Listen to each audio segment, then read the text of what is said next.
Ndina abagenyi bange weekend this Friday tuli ku Power King e Kasubi. BBS celebrating 7 years twatwala obuvunanyizibwa, and we are extending our love to the people down on ground there.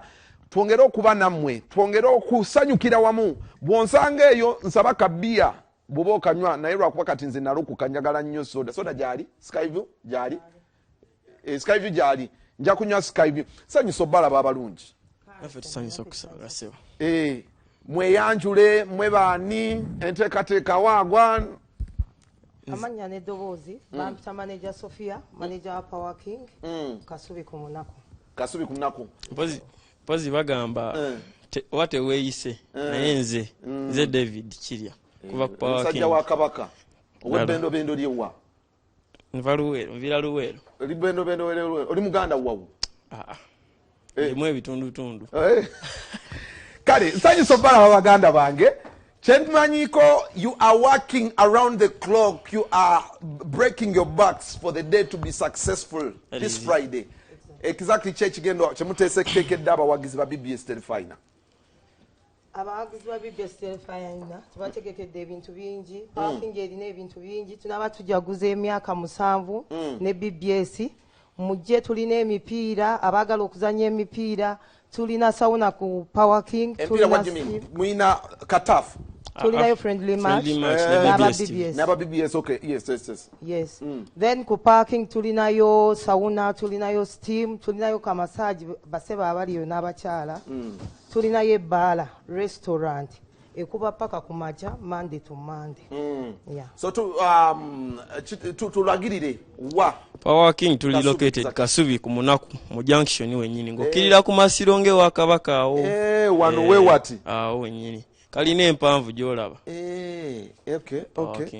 So we tugenda okujogera kyensinga otegeera music ali class ayo mujje tunyumirwe ne bapresenter sakate ebiriyo kwanga abantu bano beronda ba telefone bakuba mubeka kasa abafe batabu nnyo kati kwe ku BBS osinga kwagalako program ki kiri kitya gyensinga otegeera mpozi naawe wali fani wange before back in the days nali fani wo bako wali fani wange kyonna kyekiri oye zero dano mwagalako yasinga okukuba sekonkuba just presenter mulungi byakoze mu biraba ate ali single kwata bulungi ate mami what is the biggest show on BBS by the nyumirwa nnyo Diana oyo ankolera nnyo nene Florence si presenter mubi chakabi ki Florence chimala yo chibebi echo chibikola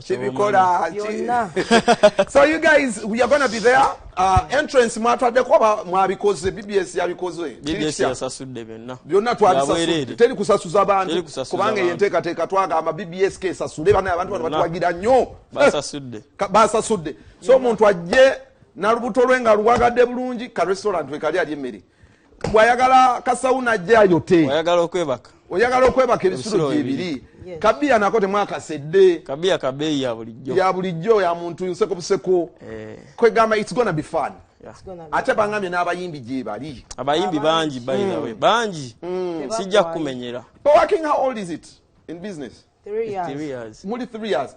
Ekitegeeza entebe zikyali mpya tezinaba kuyingira mu biyenje. Buli kimu kiri ku mutindo.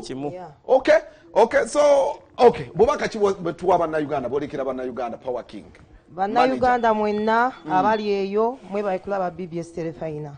Mbaniriza ku Power King from Monday to Monday, parking ebeera nzigule. Monday wabera yoki? Ku Monday ebeera open bar. Kunywa bunyi nakudda wo nakusula bubo yagadde. Yes. Ku Tuesday the same open bar. Ku Wednesday tulinayo women crush.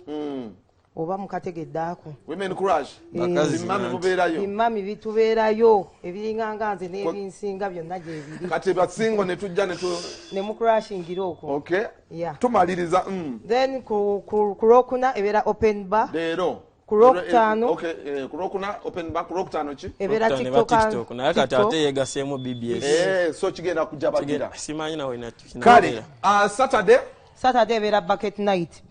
Bia 5 mitwalo 2. Ate Sunday baana babaze ku Kiringa. Kale, thank you so much, guys. This Friday, we are at Power King. Let's be there or be nowhere. Otherwise, thank you so much, BBS TV.